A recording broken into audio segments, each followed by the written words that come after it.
Alright everybody, this is a warning to all politicians. I'm running for president 2024, part 70, 72 or 73. I'll have to look before I post it, but let's be a little bit more about aliens and religion and what my platform will be. First of all, for those of you who don't know, it's called Arts Party.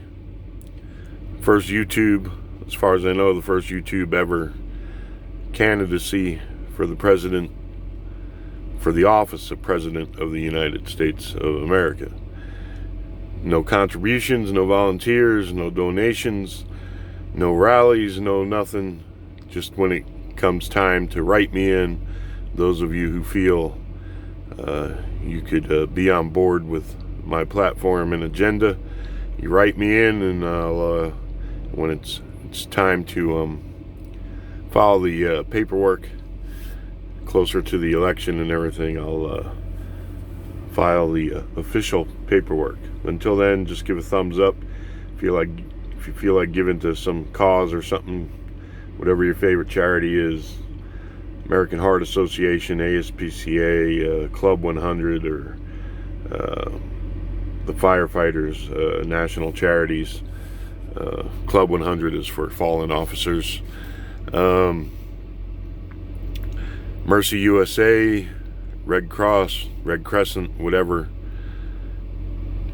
you feel like giving to your local church or synagogue, mosque, food bank, whatever it is. I'm not looking for anybody's money. I work for a living. Not even, if you feel like subscribing, go ahead, but I'm not even going to pander for that. Just do the thumbs up. Maybe we get people's attention there and make the politicians take note. Maybe they'll straighten up and see that the people can take charge and pick a leader without all their BS and poor job performance.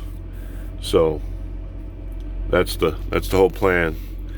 It's Arts Party for 2024, independent, no donations, no nothing. You just write me in, and then I'll file the official paperwork, and we'll give it a shot. Platform is restructuring taxes.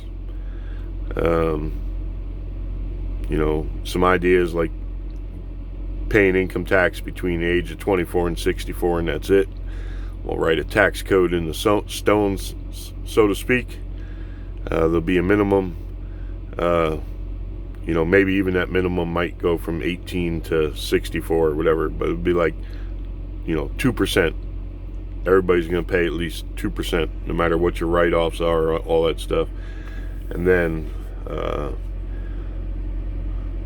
if you make over, say, $60,000 before you're 24, per year or something, then you'd pay taxes. But up to then, it's so you can finish your college, start a family, business, whatever you want to do.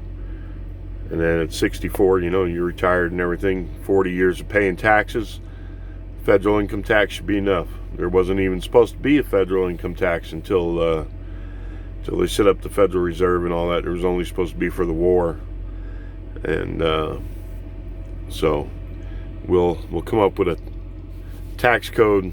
Instead of all the money going to Washington, I think minimal amount should go to Washington, D.C., and the rest should go to your state.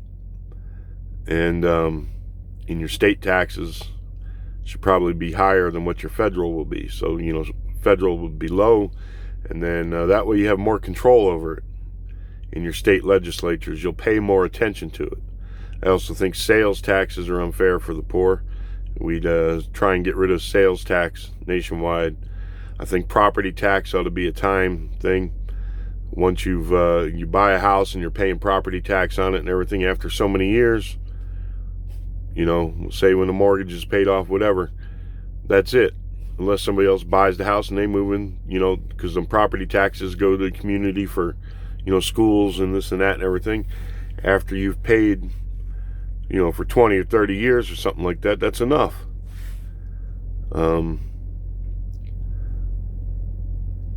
So, the government on all levels keeps getting more and more taxes, tax hikes, sales tax or percentage wise, the price of goods go up. Well, they're getting more automatically. They're not asking you if they can raise it. And then they do raise, even though, the price of goods have gone up, almost doubled, say over the last 10 years or 15 years, whatever. So you're paying 6%. So now actually they're getting 12%. If the price of something's doubled, they're getting twice as much money, and never having to ask you for a dime. But then you'll see they'll say, well, 6% ain't enough, we're going to raise it to 7.5. It's just like it's never enough. So redoing the tax codes, the labor laws, we'll work it out. Like part-time will be up to anything below 32 hours a week. We'll count 32 hours a week as full-time. That would be like 4 8-hour days, and then there'll be different levels. Then if you work a 40-hour week, a regular 5-day 40-hour week, there'll be a wage for that. And then if you want to work 48 hours in a 6-day week, it'll be a wage for that, or 50 hours in a 5-day week. This will allow people to make more money, because lots of times the only way to make more money working is getting a second job, because a lot of places don't want to pay overtime. So anything in whatever scale you're on, like if you're on a 50-hour 5-day week, anything over 10 hours in a day will be overtime. If you're on a 40-hour 5-day week, anything over 8 in a day will be overtime. Same with the 32-hour week, anything over 8 in a day will be overtime. Lots of places they'll work your butt off at the beginning of the week or something, have you cover an extra shift and all this, and then cut your hours at the end of the week. And so it's like you're doing them some good by working when they need you or covering a shift and all this, and then there's really no point in you doing that for them, to bail them out, because then they cut your hours at the end of the week. They're not it's kind of like ungrateful, ain't it? I think, anyway. So we'd work on that. We'd work on making the military leaner, meaner, faster, and packing a potent punch. But there'd definitely be downsizing, and see if we can get rid of some nuclear weapons around the world. And space, like I said, go big or go home. Do it right or don't do it at all. I'm not going to spend billions of dollars just to send a capsule, go up and circle around Mars and come back. We're going to put a platform up there that'll orbit just like we have the International Space Station, and then we can use that platform there for future missions to the surface, things like that. Said disclosures about things, if I was able to find out about UFOs and aliens or anything, which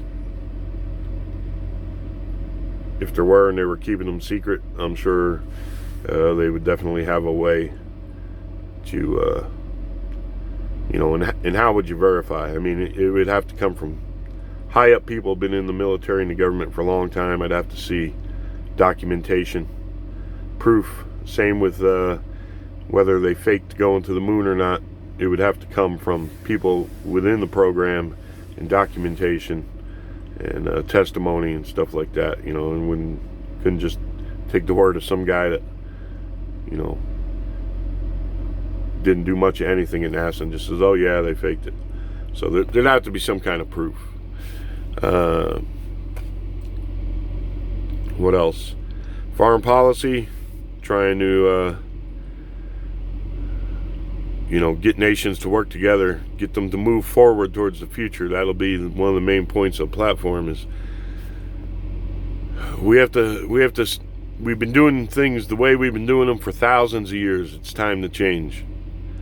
It's time to change and move forward as a world community of making life better for everybody here. Now, I'm not talking about welfare for everybody and this and that, and then becoming because a socialist type country or nation or communist, you pretty much you got two classes. You got the working poor who are never going to go any higher, and even in the professional ranks don't really live better quality lives, and except for like the people at the top, the people running the show. In Soviet Union, the average person, that was it. You were a worker, you were a slave, more or less, to the system. And the Politburo and all the higher ups, had their summer places. Was it the Black Sea, and their mansions and stuff like that. So at least in our system, you got a chance to get to the higher levels. And those types of systems, like I said, the left wants us all to be like the gray, quote unquote, gray aliens, genderless, colorless, and apparently like mindless, just servitude type beings. So crime, be really tough on crime. 2 strikes, you're out.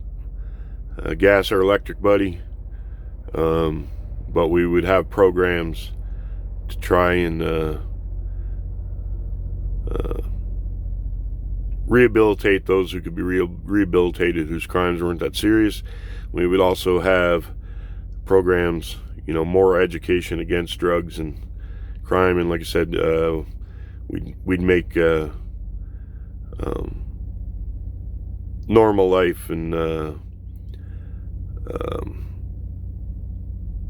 trying to achieve and better yourself and all that way more appealing than life of crime would be. And in our cities that have been neglected, we will rebuild them. We'll have programs, instead of giving people welfare, shoving them off in a corner in some state-run housing where they don't give a damn about nothing.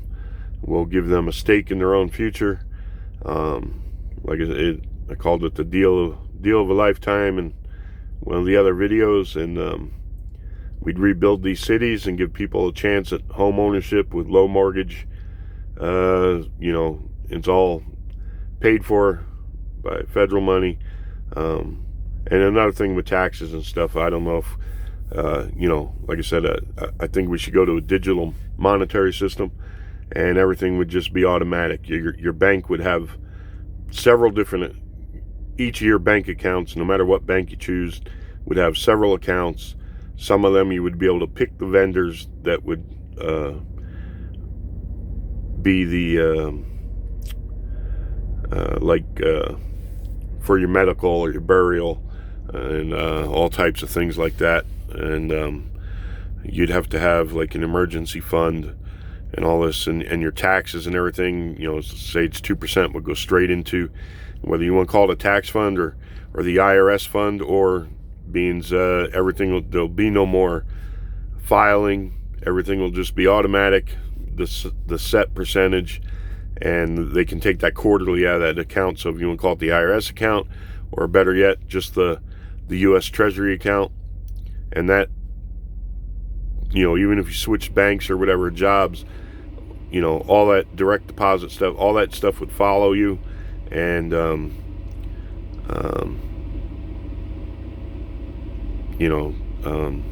the money would just go in. If you're paying higher rates of taxes, if you're making more money and stuff, yes, then you'll have like deductions for charity and some stuff. But I think a lot of deductions, if we lower the tax rate, then a lot of the deductions you could could get rid of, because it's really not fair to a lot of people that don't have all this types of stuff to write off, and reduce their taxes. So, but I also think corporate and capital gains taxes would probably come down, because if you're going to give people higher minimum wages and encourage benefits and stuff, then you're going to have to have some trade-off. And I think by growing the economy, growing the amount of wealth that people are making, and investing in themselves, in property, and in things they buy, for their homes and stuff, you will increase tax revenues.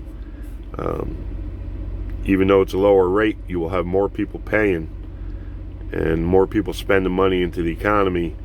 And like I said, money's got to circulate. You can't have it all goes, it's like blood, and so it's all going through the heart and everything. If any one part of the heart or the body soaks up too much of it, then everything runs afoul. It's got to keep moving. It's got to keep circulating. So we would do that. And foreign aid would get cut a lot of places where we've just been throwing money and throwing money and throwing money and throwing money for decade after decade. It makes dictators or politicians at the top rich. It makes their they spend all the money on weapons and stuff. So we'll go around, hey, you want some money from the United States? This is the new attitude you're gonna need to have. Cooperation with your neighbors, and nothing too drastic, because like I said, people got to have time to change, and we don't all have to swap spit. We got to get along though. And immigration, instead of a wall all the way across, like every 200 miles, be a U.S. military base, small base, like a forward operating base, helicopter serviceable every 200 miles. So you'd have 10, 15 of those, unless it's around the major city or something. Like El Paso has a wall and all that, or the fence and stuff, and you got plenty of border patrol there. I'm talking about areas where there ain't nothing out there. Makes no sense to build a wall all the way across. You build an area where you can land helicopters and this and that, and the military would get training and patrolling, and we get a lot more of the drug trafficking and stuff. You could build a section of wall here or there, or whatever, repair the fences, stuff like that. So and then immigration, like I said,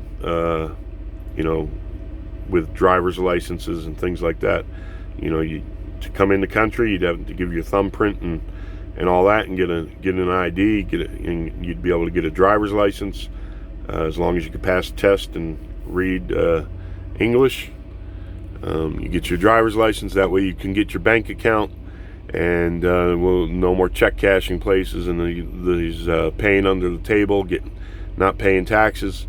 We'll increase the fines for people who hire illegals and pay them under the table.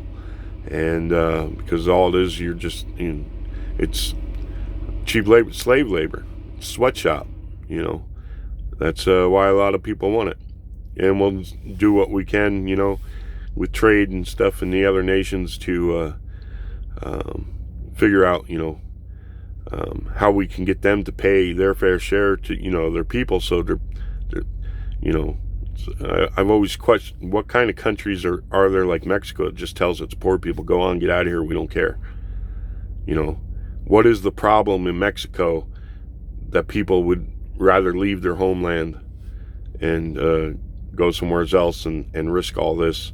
We hear about the violence and all that and everything. Well, surely if they're leaving there to come here, and now you got people talking about defunding the police and all this and everything. See, that's these politicians, especially the Democrats, they're all talking out of both sides of their mouths. We got to let these people in, they're fleeing all this crime and everything. All right, give us that guy you're holding, and give give him over to ICE. Oh no, he's sanctuary city and this and that. But he's one of the types of people you say, these immigrants are fleeing.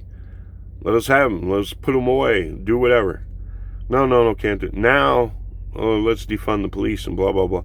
Are you crazy? Do you see what goes on south of the border? Nancy Pelosi, drug cartels, killing people, cutting them in pieces and hanging their body parts off of telephone wires. Have you people lost your minds? And that's another thing in rebuilding these cities and stuff, in lieu of these pensions that cities go bankrupt and can't pay and everything, and states go bankrupt and can't pay. Some of these homes that we'll rebuild when we're rebuilding the cities and stuff will go to city workers, police, firemen, this and that. You'll give them a break on the mortgage. It'll be a great incentive for them to stay and serve that city. So I just wanted to go over the platform and a lot of the things I've talked about. Transportation, underground motorcycle parkways and stuff in some of the cities, maybe even somewhere where there's plenty of open land in this country, whether you go to Utah, Nevada, California, Wyoming, Nebraska, pick a spot and, a plot 20 miles long, 10 miles wide, or 30 miles long, 20 miles wide, whatever it is. You could build from the ground up infrastructure, everything, plan it out, iron out all the wrinkles and the things that are costly to cities to maintain and everything these days, and do it better from the ground up. Bicycle paths underground, monorails, light rail, you name it, you can put it all in there. But that would be a big thing too. It'd be transportation. You need some new bridges and tunnels, new routes, where you can bypass these cities. A lot of the traffic would bypass if there was a way. And also we'd be looking at like a major, one of the interstates east to west, or maybe a couple of them joined together, whatever, where you would allow, when they're called turnpike doubles. They're not allowed in all states, but move a lot of freight, less pollution. We get rid of a lot of this congestion in the cities, redoing the roads, like I-5 up through LA and all that and everything, all those mix masters that, need to be totally blown up and redone. And even if you got to move neighborhoods and stuff, we need to do it. Offer a lot of incentives and tax breaks. I know we can filter all kinds of junk out of the air, redo these coal plants and stuff, look into thorium reactors, all kinds of stuff. We'll move a lot of the people from the defense industries to the aerospace or the space, and also environmental and engineering for new types of engines for cars and things like that. I think we can make some big changes there that'll help,